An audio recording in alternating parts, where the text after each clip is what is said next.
The P30 Pro is back, and it's actually gotten better since launch. The phone has had updates to improve image quality, add new features, and even increase efficiency. So, Huawei asked me if I'd film an extreme day in the life with this updated phone, but with a twist. This thing is going to span pretty much 2 full days, and so as well as using the phone to showcase some of the new features, we're going to try and do it all on one charge. I had about an hour to kill before the car came, and before I knew it, we were off. And let me just tell you, the stuff we're about to do on this trip is stuff I never thought I would do. It is genuinely crazy. And so to do this, we're headed from England all the way to Wales. Now, that journey itself is about 3 to 3.5 hours, and so I spent about an hour in total on the phone itself, doing a combination of some really bad chess, and then taking photos and videos on the phone's camera, some of which you're seeing here. We also stopped off on the way a bit before we started again, used the P30 Pro for about 10 minutes of navigation, and also played around with the new and improved fingerprint scanner. Both the speed and the reliability are now better. It wasn't long before we lost the ability to actually pronounce the places we were entering, and so we knew we were close to Wales. Now, there are 3 massive activities we're about to do on this trip, and each of them is going to show you some feature of the P30 Pro that you might not have seen before. And so, for the first one, we arrived in what seems like a pretty empty Welsh slate quarry, for something they call subterranean trampolining. You head down underground into these pretty chilly, pretty dark looking caves, where pretty much the first thing I did, being the massive camera nerd that I am, is sat down and took a night mode photo. This is also, funnily enough, one of those areas where the finish on the back of the phone just completely comes to life. The trampoline park itself is pretty surreal. It's this massive hollowed out cavern with nets all over the place that you start to bounce on, and it does not feel safe for the first 5 minutes, but when you get used to it, incredible, genuinely. Just before we got out of there, the cave walls themselves were just asking to be photographed. Using the super macro mode, I managed to get this photo of a single water drop about to fall from the ceiling. I was feeling pretty proud of myself at this point, up until I realized that I had the entire imprint of the net I'd just fallen on the back of my shirt. Okay, so that entire setup was completely surreal. But as far as low light goes, we can actually get lower than that. And just before we do, we're out here in beautiful Wales. Let's go for a bit of a walk. So, whilst we were waiting for it to get dark so we could head to event number 2, we took a bit of a walk. We found this nice little waterfall, yet another slate quarry, and it was all happening whilst the sun was slowly setting in the background. Kind of beautiful. Now, one of the other things that's massively improved in this phone since launch is AR measure. So you might know the phone has its own dedicated time of flight sensor. It uses that to accurately map out the distances between real-world objects, and I remember this not being my favorite feature at launch, but it works far better now. So for this second activity, this second crazy experience to actually work, we need it to be dark, and so just to sort of stall some time, we find this really nice little bar/pub place that's near where we need to go, and the view from there is incredible. In fact, I actually took one of my favorite smartphone photos ever standing at this spot. I gave it a quick edit in Lightroom and it looked even better, but little did I realize I was about to capture something way better. As the light started to dip, we headed to our second location. We were going to go to something called a dark sky reserve, a specific designated area where artificial light pollution is pretty much non-existent. And on the way, I was on Lightroom just editing a few of the photos we'd taken earlier. Alright, so we've reached the dark sky reserve now, and this place is so quiet you can pretty much whisper and people can hear you clearly. It's still a little bit light to see the dark sky and the stars and stuff properly, so we're just basically going to set up camp for a couple of hours, play around with the phone and the camera, and then we'll get to work on that.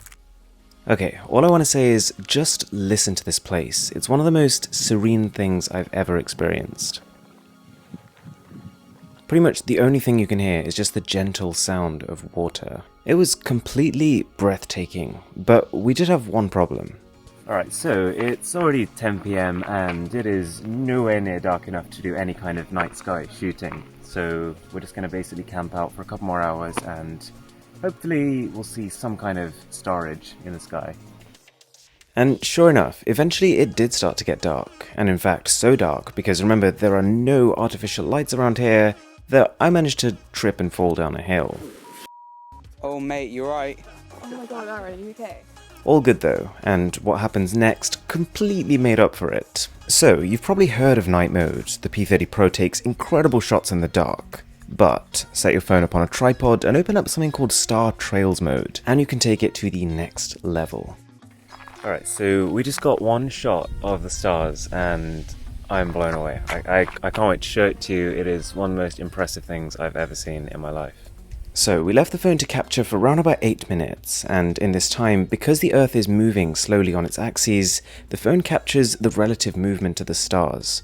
For a point of reference, this is what the Galaxy S10's shot looked like, using the phone's night mode. We're talking a level of darkness where you can barely see meters in front of you. Anyways, this is what the P30 Pro managed to capture. And let me tell you, this was such a surreal moment. Nobody could believe what came out of this camera. After a little edit on Lightroom, the result went from wow, incredible, jaw-dropping to just completely unprecedented. We thought maybe if you zoom in you'll be able to spot some obvious notable flaw in it, but that just wasn't the case. And this right here is my best edited version of both of these shots. On the left is the P30 Pro, on the right is the S10 5G. And here's the thing, that one wasn't even my favourite. We managed to take 2 more shots while we were here. This one which captures a little bit more of the colour in the sky, especially with a bit of editing to draw it out. And then this one, for which we just stuck the phone facing directly upwards. No interference, just the phone to the sky. And if we zoom in and you look closely, you can actually see the points where shooting stars have come and crossed the paths of the static stars. The whole thing was such a blur, and before I knew it, we were back at it again the next morning. Alright, so start of day 2, and even though the phone was on all night, it hasn't lost a lot of battery, which is probably a good thing because we're just under 30% right now. I had a pretty sizable breakfast, but trust me when I say I was gonna need it today. And just before we headed to extreme activity number 3, we couldn't leave without at least seeing the famous pebble beaches of Llandudno in Wales. We gave the super slow motion video another stab with this clip right here of me attempting to skim a rock. Anyways, it wasn't long before we were at the 3rd activity, which is actually world's fastest zipline through, you might have guessed, a Welsh slate quarry. Okay, so we're at the zip line, and it looks like we've got one tier over here, kind of baby level zip line, but then the one I'm going to be going on is round about there. So yeah, it's going to be good. All pretty terrifying stuff, and of course it wasn't long before we were right at the top with, I gotta say, a pretty incredible view. 3, 2, 1. They didn't sadly allow me to mount a P30 Pro onto my forehead, but we did manage to get some footage using dual view from the waiting area, where we managed to get the 5x zoom on one side and then the wide angle zoom on the other side. The way back was a pretty long one, and battery life was running out as it was, so I kept the usage light. I did a little bit of editing of some of my favourite shots and a little bit of social media as well.